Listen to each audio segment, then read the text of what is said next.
हरे कृष्णा बच्चों, मैं नीलकमल संस्कृत पाठशाला में आप सभी का स्वागत करती हूँ।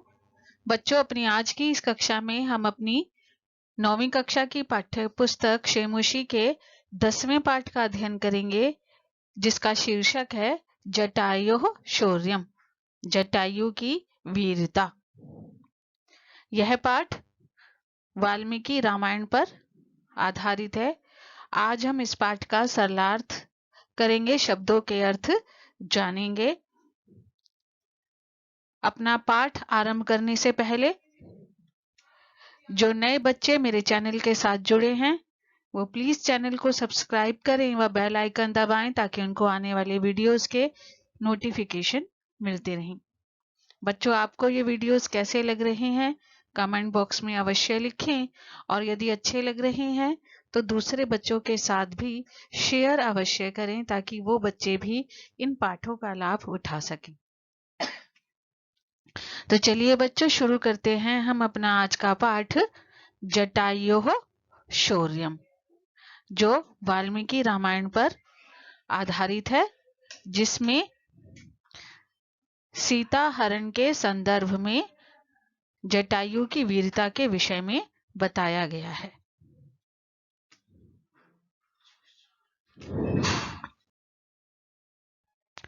जटायुः शौर्यम प्रस्तुतः अयं पाठ्यांशः महर्षि वाल्मीकि विरचितं रामायणम् इत्यस्य ग्रन्थस्य अरण्यकाण्डात् समुद्धृतो अस्ति। अत्र जटायु रावणयोः युद्धस्य वर्णनम् अस्ति। पक्षीराज जटायुः पञ्चवटीकानने विलपन्त्यः सीतायाः करुणक्रन्दनं श्रुत्वा तत्र गच्छति। स सीतापहरणे निरतं रावणं तस्मात् निन्द्यकर्मणः निवृत्त्यर्थं प्रबोधयति। परं च अपरिवर्तितमतिः रावणः तमेव अपसारयति।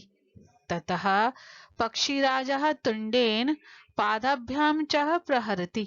स्वनखैः रावणस्य गात्राणि विदारयति। एवं च बहुविधः क्रमणेन रावणः भग्नधन्वः हतसारथिः हताश्वः व्रणिविरथं च सञ्जातः। खगाधिपस्य पुनः पुनः अतिशय प्रहारैः व्रणि महाबली रावणः मूर्छितो भवति। प्रस्तुत पाठ महर्षि वाल्मीकि द्वारा रचित रामायण के अरण्य कांड से उद्धृत किया गया है। यहाँ जटायु और रावण के युद्ध का वर्णन है। पक्षीराज जटायु पंचवटी में रोती हुई सीता का करुण क्रंदन सुनकर वहां जाते हैं। वह सीता अपहरण में लगे रावण को उसके निंदित कर्म से रोकने के लिए कहते हैं, परंतु विपरीत बुद्धि वाला रावण उन्हें भगा देता है। उसके बाद पक्षीराज अपनी चोंच और पैरों के द्वारा प्रहार करते हैं। अपने नाखूनों के द्वारा रावण के शरीर को घायल कर देते हैं और इस प्रकार बहुत प्रकार से आक्रमण करके रावण के धनुष को तोड़ देते हैं। उसके सारथी की मृत्यु हो जाती है, घोड़ों की मृत्यु हो जाती है और वह रथ से विहीन हो जाता है। पक्षीराज के बार बार प्रहार करने से महाबली रावण मूर्छित हो जाता है। तो इस प्रकार ये रामायण के अरण्य कांड से लिया हुई घटना है, जिसका वर्णन हमारे इस पाठ में किया गया है। अब हम देखते हैं अपना पहला श्लोक। सा तदा करुणा वाचो विलपन्ति सुदुखिता वनस्पतिगतं गृध्रं ददर्श आयत लोचना। सबसे पहले इसका अन्वय देखेंगे। तदा सुदुखिता करुणः वाचः विलपन्ति आयत लोचना सा वनस्पतिगतं गृध्रं ददर्श।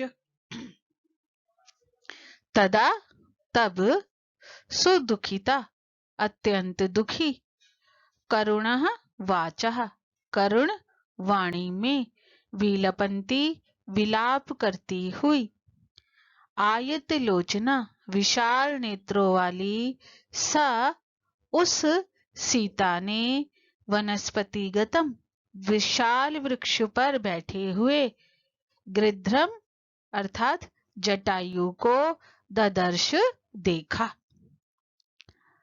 तब अत्यंत दुखी करुण वाणी में विलाप करती हुई या रोती हुई विशाल नेत्रों वाली उस सीता ने विशाल वृक्ष पर बैठे हुए गृध्र को देखा अर्थात जटायु को देखा।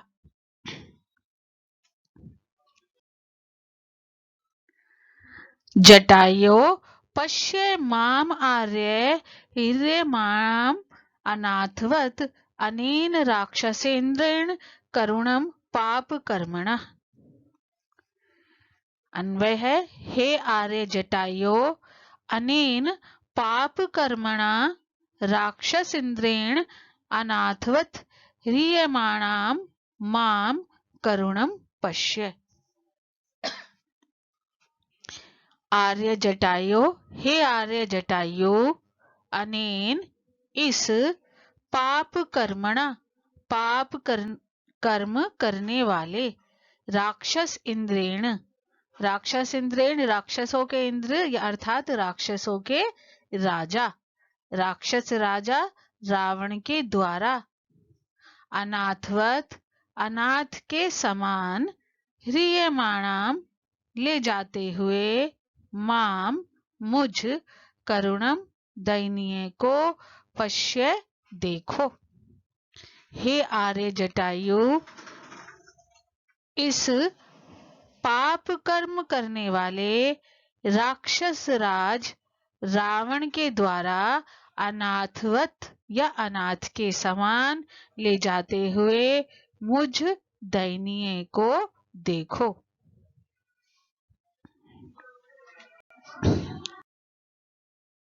अगला श्लोक है बेटा, तम शब्दम अवसुप्तः तु जटायुरथ शुश्रुवे निरीक्ष्य रावणम क्षिप्रम वैदेहीम च ददर्श स।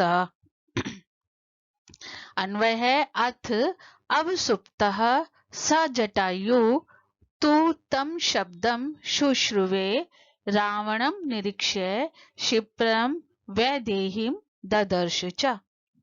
अथ अब अवसुप्तः सोए हुए स उस जटायु ने तम शब्दम उन शब्दों को या वह शब्द शुश्रुवे सुना रावणम निरीक्ष्य और रावण को निरीक्ष्य देखकर क्षिप्रम शीघ्र ही वैदेहीम सीता को ददर्श च देखा।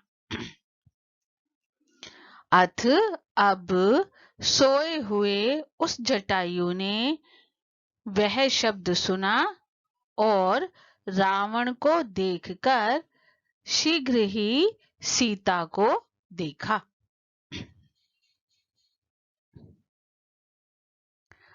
ततः पर्वत श्रृंगाभः तीक्ष्णतुण्डः खगोत्तमः वनस्पतिगतः श्रीमान् व्याजहार शुभाम गिरम।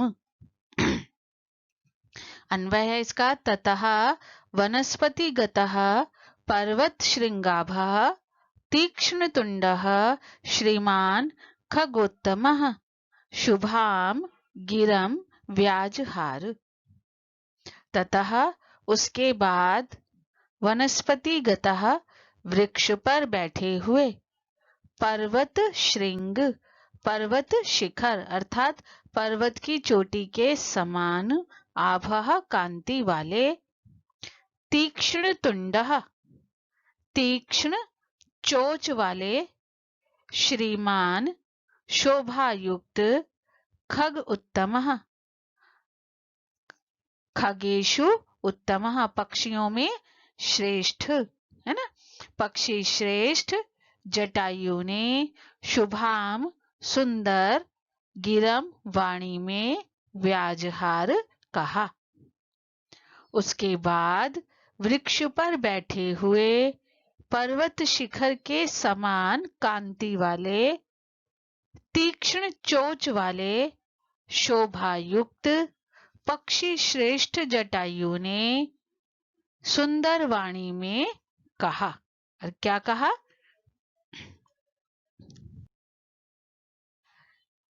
निवर्तये मतिम नीचाम परदाराभिमर्शनात् न तत्समाचरेत धीरो यत्परोऽस्य विगर्हयेत्।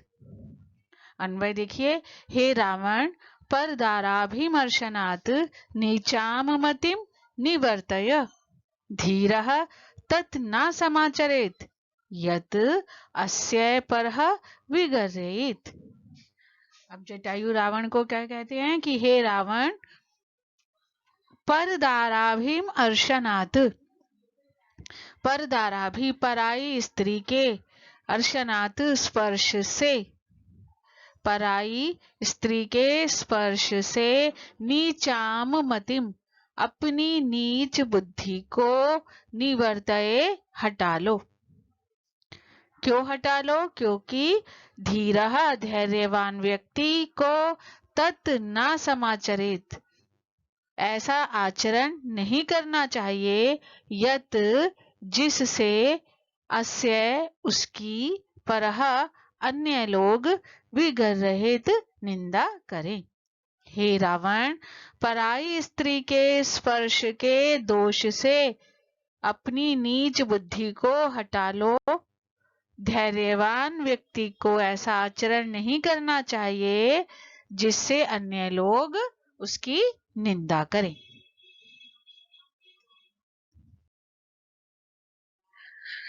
वृद्धो अहम त्वं युवा धन्वी सारथा कवची शरी नाचा अपि आदाय कुशली वैदेहीम में गमिष्यसि। अब जटायु क्या कहते हैं रावण को? अन्वय देखेंगे पहले। अहम जटायु वृद्धः त्वं तु युवा धन्वी सरथ कवची शरी च अपि मे जीवतः वैदेहीम आदाय कुशली न गमिष्यसि। यहाँ बेटा माँ में हलंत आएगा।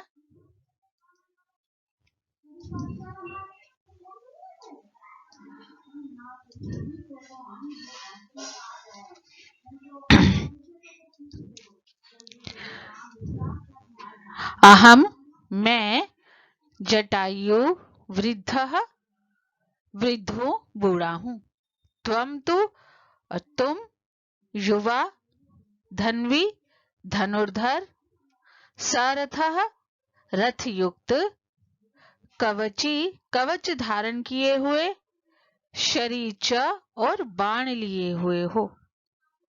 मैं वृद्ध हूँ, तुम युवा धनुर्धर रथ युक्त कवच धारण किए हुए और बाण लिए हुए हो। अपीचा फिर भी मैं जीवतः मेरे जीवित रहते हुए वैदेहीम सीता को आदाय लेकर तुम कुशली न कुशल पूर्वक न गमिष्यसि नहीं जाओगे। मैं वृद्ध हूँ, तुम युवा धनुर्धर रथ युक्त कवच धारण किए हुए और बाण लिए हुए हो, फिर भी मेरे जीवित रहते हुए सीता को लेकर तुम कुशल पूर्वक नहीं जाओगे। अब वो रावण को कहते हैं कि चाहे परिस्थिति कैसी भी है, मैं वृद्ध हूँ, लेकिन जब तक मैं जीवित हूँ तुम यहाँ से सीता को नहीं ले जा सकते। तस्य तीक्ष्ण नखाभ्याम तु चरणाभ्याम महाबला चकार बहुधा गात्रे वर्णान पतग सत्तमः। अन्वय महाबलः पतग सत्तमः जटायु तु तीक्ष्ण नखाभ्याम चरणाभ्याम तस्य गात्रे बहुधा व्रणान चकारः। और ये कहकर अब क्या किया जटायु ने? महाबलः महाबलशाली पतग सत्तमः पक्षी श्रेष्ठ जटायु ने तीक्ष्ण नखाभ्याम तीखे नाखूनों वाले चरणाभ्याम दोनों पैरों से तीक्ष्ण तीखे नखाभ्याम नाखूनों वाले चरणाभ्याम दोनों पैरों से अर्थात पंजों से तस्य उसके अर्थात रावण के गात्रे शरीर पर बहुधा बहुत व्रणान घाव चकार कर दिए। महाबलशाली पक्षी श्रेष्ठ जटायु ने तीखे नाखूनों वाले दोनों पैरों से उस रावण के शरीर पर बहुत घाव कर दिए। ततो अस्य सशरम चापम मुक्तामणि विभूषितम चरणाभ्याम महातेजा बभंजस्य महद्धनु। अन्वय देखते हैं। ततः महातेजः मुक्तामणि विभूषितम सशरम चापम अस्य महत धनु चरणाभ्याम बभंज। तब महातेजः महातेजस्वी जटायु ने मुक्तामणि विभूषितम मुक्तामणि से सुशोभित अर्थात मोतियों और मणियों से सुशोभित सशरम बाण सहित सशरम चापम बाण सहित अस्य उसके महत धनु विशाल धनुष को चरणाभ्याम दोनों पैरों से बभंज तोड़ दिया। तब महातेजस्वी जटायु ने मोतियों और मणियों से विभूषित बाण सहित उसके विशाल धनुष को अपने दोनों पैरों से तोड़ दिया। स भग्न धन्वा वीरथो हताश्वो हत सारथि तलेन अभिजगान आशु जटायुम क्रोध मूर्छितः। अन्वय देखते हैं। स भग्न धन्वा हताश्वः हत सारथि वीरथः क्रोध मूर्छितः रावणः आशु तलेन जटायुम अभिजगान। स उस भग्न धन्वा टूटे हुए धनुष वाले हताश्वा मारे गए घोड़ों वाले हत सारथी मृत सारथी वाले वीरथा रथ विहीन क्रोध मूर्छितः क्रोध के कारण अंधा हो जाना। तो अत्यंत क्रोधित रावण ने आशु शीघ्रता से तलेन तलवार के द्वारा जटायु पर अभिजघान प्रहार किया। उस टूटे हुए धनुष वाले मारे गए घोड़ों वाले मृत सारथी वाले रथ विहीन अत्यंत क्रोधित रावण ने शीघ्रता से तलवार के द्वारा या तलवार से जटायु पर प्रहार किया।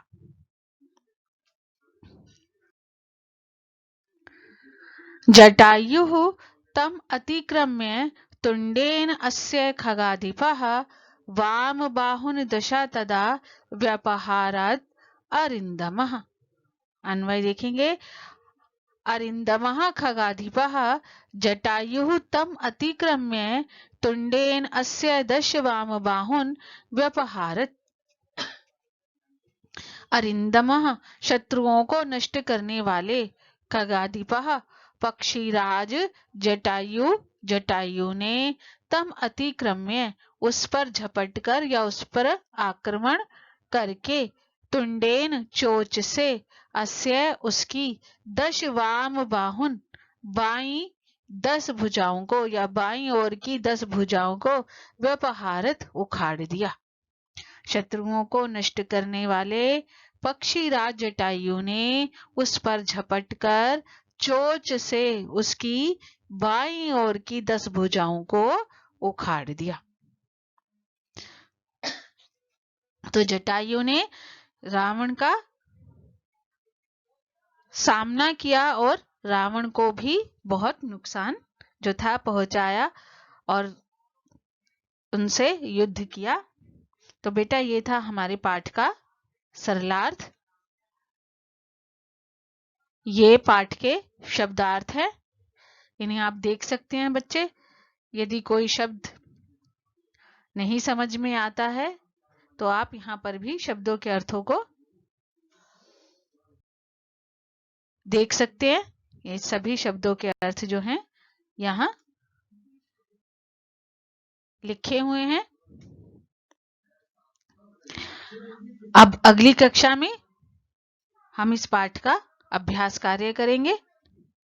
सभी बच्चे बहुत ध्यान से श्लोकों को पढ़ेंगे, उनका अन्वय देखेंगे, उनका अर्थ समझेंगे, क्योंकि बेटा श्लोकों के उत्तर देने में हम हमेशा गलती करते हैं, इसलिए श्लोकों का अन्वय, उनका अर्थ बहुत ध्यान से देखिए, ताकि जब हम अगली कक्षा में अभ्यास कार्य करेंगे तो आपको वो अभ्यास कार्य, वो प्रश्नोत्तर अच्छे से समझ में आए। तो अब मिलेंगे अगली कक्षा में पाठ के अभ्यास कार्य के साथ। तब तक सभी बच्चे अपना बहुत ध्यान रखेंगे। सभी बच्चों को हरे कृष्णा।